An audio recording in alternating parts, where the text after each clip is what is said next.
Rivers can cross borders freely, but sharing of that waters is not so easy. Let us dive deep into this issue. So India and Bangladesh మధ్యలో 54 transboundary reverse అనేవి flow అవుతున్నాయి. అవే గంగా, తీస్తా, Brahmaputra, ముహురి etcetera. So మనం 1975 లో Hooghly river పైన మనం ఒక barrage అనేది కన్స్ట్రక్ట్ చేసాం. అదే ఫరక్కా బ్యారేజ్.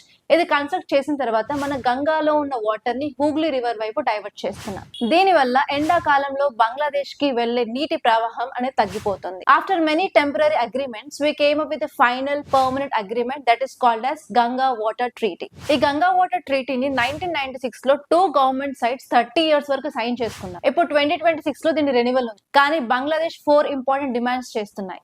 ఆ డిమాండ్స్ ఏంటో తెలుసుకుందాం. సో ఫస్ట్ పాయింట్ వచ్చేసి ఈ ట్రీటీని నెక్స్ట్ రెన్యువల్ చేసేటప్పుడు అగ్రిమెంట్ అనేది లాంగ్ టైం ఫ్రేమ్ ఉండాలి అని అండ్ ఫేర్ షేర్ కావాలి అని అడుగుతున్నారు. అండ్ సెకండ్ పాయింట్ వచ్చేసి తీస్తా రివర్ ఇష్యూ. సో యాక్చువల్లీ తీస్తా రివర్ లో అరౌండ్ 37.5% అనేది బంగ్లాదేశ్ కి వెళ్తుంది అండ్ అరౌండ్ 42.5% వాటర్ అనేది ఇండియాకి వస్తుంది. కానీ ఇప్పటి వరకు ఈ అగ్రిమెంట్ ని సైన్ చేయలేదు. ఎందుకంటే స్ట్రాంగ్ గా వెస్ట్ బెంగాల్ సీఎం అనేది ఈ అగ్రిమెంట్ ని అపోజ్ చేస్తున్నారు. ఎందుకంటే ఒకవేళ ఈ అగ్రిమెంట్ ని సైన్ చేస్తే మాత్రం వెస్ట్ బెంగాల్ లో వాటర్ స్కేర్సిటీ వస్తుంది. కానీ బంగ్లాదేశ్ మాత్రం కంపల్సరీ ఈ అగ్రిమెంట్ ని సైన్ చేయాలని ఒత్తిడి చేస్తున్నారు. అండ్ నెక్స్ట్ వచ్చేసి 14 మైనర్ రివర్స్ కి సంబంధించి జాయింట్ మేనేజ్మెంట్ ప్లాన్ కావాలి అని అడుగుతున్నారు. అండ్ అదే కాకుండా ఇండియాలో ఎప్పుడైనా సరే మాన్సూన్ టైంలో మనం వాటర్ రిలీజ్ చేసినప్పుడు బంగ్లాదేశ్ లో హెవీ ఫ్లడ్స్ వస్తున్నాయి. సో కాబట్టి జాయింట్ ఫ్లడ్ ఫోర్కాస్ట్ మెకానిజం కూడా కావాలని అడుగుతున్నారు. So finally India Bangladesh water sharing issue అనేది very important for trust, stability and sustainable future.